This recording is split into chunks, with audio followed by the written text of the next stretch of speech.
আমি একজন নাস্তিক হিসেবে বড় হয়েছি। আমি একটি একাডেমিক মেডিকেল স্কুলে পড়াশোনা করেছি, সফল ছিলাম, ভালো উপার্জন করতাম, জীবন নিয়ে পুরোপুরি সুখী ছিলাম।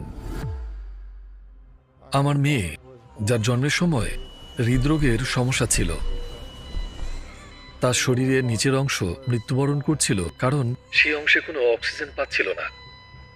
ডাক্তারেরা আমাকে রুম থেকে বের করে দিলেন। আমি সোজা হাসপাতালের প্রার্থনা কক্ষে গেলাম।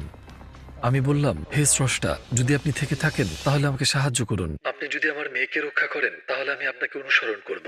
আমি সকল ধর্ম সম্পর্কে খোঁজখবর শুরু করলাম। তাও ধর্ম, বৌদ্ধ ধর্ম, হিন্দু ধর্ম। আমার ভাই, সে আমাকে কোরআনের একটি অনুবাদ পাঠিয়েছে। যখন আমি এটা পড়লাম, সাথে সাথেই সব বুঝতে পারলাম। আমি মুসলিম হওয়ার পর আমার স্ত্রী 14 বছরের সংসার ছেড়ে আমাকে তালাক দিল। আমার মা এবং বাবা আমাকে পরিত্যাগ করলেন। আমার ঘর থেকে বের হও, আর কখনো ফিরে আসবে না। এক রাতে আমি এই স্বপ্ন দেখলাম। নবী সাল্লাল্লাহু আলাইহি ওয়াসাল্লাম, আমি তার সান্নিধ্যে ছিলাম এবং পাহাড়ের দিকে ইশারা করে তিনি বললেন, পাহাড়ে যাও, পাহাড়ে যাও।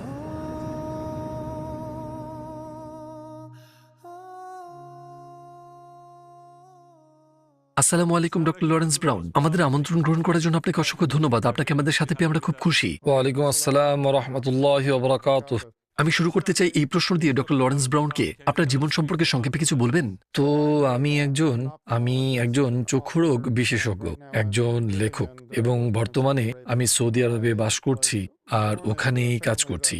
আমি এমন একটি পরিবারে জন্মগ্রহণ করেছিলাম যারা কোয়েকার ছিল, কিন্তু প্র্যাকটিস করতো না।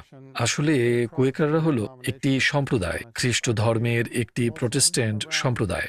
আমি মুসলিম হয়েছি প্রায় 30 বছর আগে, যা আমাকে সৌদি আরবে নিয়ে আসে, এবং আমি তখন থেকে সৌদি আরবে বসবাস ও কাজ করছি।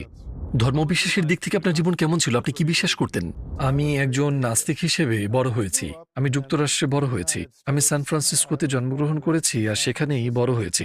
আমি একটি academic high school, college, medical স্কুলে গিয়েছিলাম।